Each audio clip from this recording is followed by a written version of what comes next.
Joining me now, it's Paul Hermans, almost my neighbor, really, with Pioneer Seeds Canada.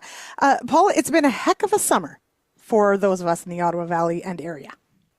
Yeah, for sure, Lyndsey. It's been one of the droughts, I think, widespread, not just in Eastern Ontario, but a lot of Ontario in general and Quebec. And I can't believe it's September 3rd already, and we're getting set for silage harvest, grain harvest, and try and get as much of this crop off as we can and into the bin. Now, are you seeing, because of this drought, just how early are farmers potentially going in to take silage? And what should farmers be thinking about in taking that silage in trying to get those maximum pounds or kernels?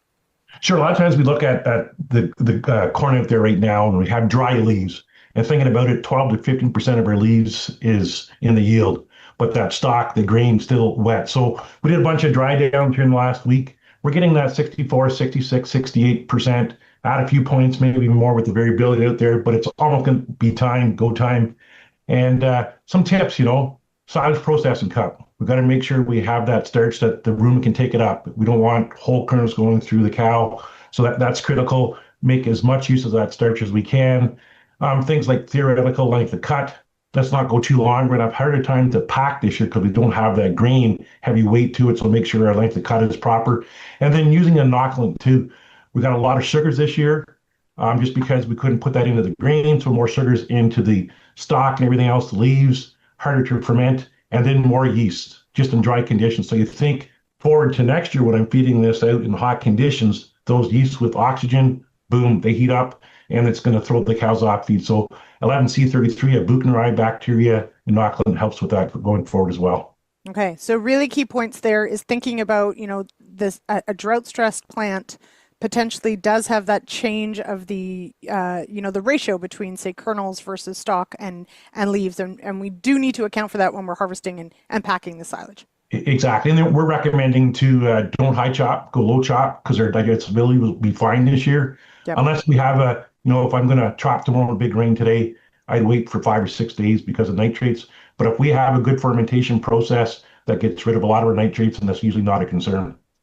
Now, I would say in traveling around, yes, you can tell that definitely, some areas very hard hit by drought, but also just a lot of variability. How are you helping growers sort of think about harvest when it comes to that variability, not just on corn, but on soybeans as well? Well, the big thing I think is we've got some different tools out there. We can use satellite imagery as an example. Go back and do a calendar back look in July and August. Where are some of the good spots, bad spots? Go out there, take a look. What do we have out there? Get some yield estimates, but then what's that crop look like? And then I think going forward, for the corn, for sure, green corn, we could have issues like cob drop, just because those shanks are going to be weaker given what Mother Nature's thrown at it. We haven't had a lot of nitrogen uptake because we haven't had much rain to do that mass flow. So our corn plants, they could be starving themselves from the stalks. So it could be issues in terms of potential lodging later on, right? Stalk rot setting in and that. So I think we got to stay on top of our crop, scout, prioritize, and then do a timely harvest to get as much crop as we can into the bin. Absolutely. This is going to be something to watch for. Let's hope the weather cooperates as far as not sending too much wind or too much rain all at once. But when we get into those fall days, that sometimes is what we get thrown at us. Now, it has been a really difficult year, a very challenging year for many growers.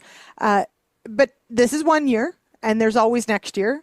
And certainly plans for next year start now. What's your advice for those who, obviously are going to be feeling the pinch this year, but are looking ahead to plans for 2026? Well, I think we're all walking forward every year. Let's not do a reverse and walk the other way and totally change all of our plans. If I was a betting man, we're not going to have the same year next year, this kind of a drought. So we got to plan for as much yield as we can. I realize with growers out there, it's frustrating this year. It could be taxed from a financial standpoint because of lower yields. But I think next year, our best opportunity is, hey, how do we get as much yield to help pay the bills, not only next year, but some of the losses that potentially happen this year? So, population trials. I do lots in Eastern Ontario every year. Normally that 34, 35,000 wins. Well, this year, the 26 is going to win. Don't go and switch right off the bat because you're setting yourself up for a loss. And don't cheap the crop out. We got to feed that crop, keep fertility levels up, and keep forging ahead with our good, agronomic practices that we'll be doing all through other years. And I think that'll help us get to where we want to get to in 2026. Now, you did mention population as one of those. Through this season of drought, what are some of the key observations you made of some of the crops out there? What are some of the things you saw that maybe surprised you? Well, I think the biggest thing, Lyndsey, I've been in the industry for quite some time, 28 years, right? And when I first started back in August looking at the drought and said, oh my God, we're going to have terrible yields. But looking at corn, we're probably in that 3.5 to 4 tons. So in that 140, 160 bushel range, I thought we were going to be lower. But I think, thank goodness for the breeders and the management practices that we have out there, we're able to have, get through some of these tougher periods and everything else just with those two combinations. So that's definitely helped us as well, I think, going forward. It's genetics, management, the tools that we have to keep that crop going. Absolutely. I think really key point is you make the right decisions, management decisions. You keep trying to be better at what you do.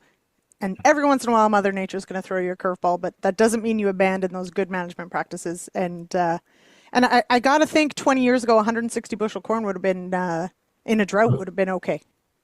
Oh, phenomenal. Yeah, But right? when I started, we were 140, 160 bushel plots, right? Now Right. we're 240, 260 kind of thing, right? That's right. So Yeah, it's amazing. Yeah, a amazing scale outputs. of different years and different genetics. Exactly. All right. Okay, Paul Hermans, thank you so much for joining me here on the Farm Rapid Fire. Really appreciate it. Thanks for the opportunity.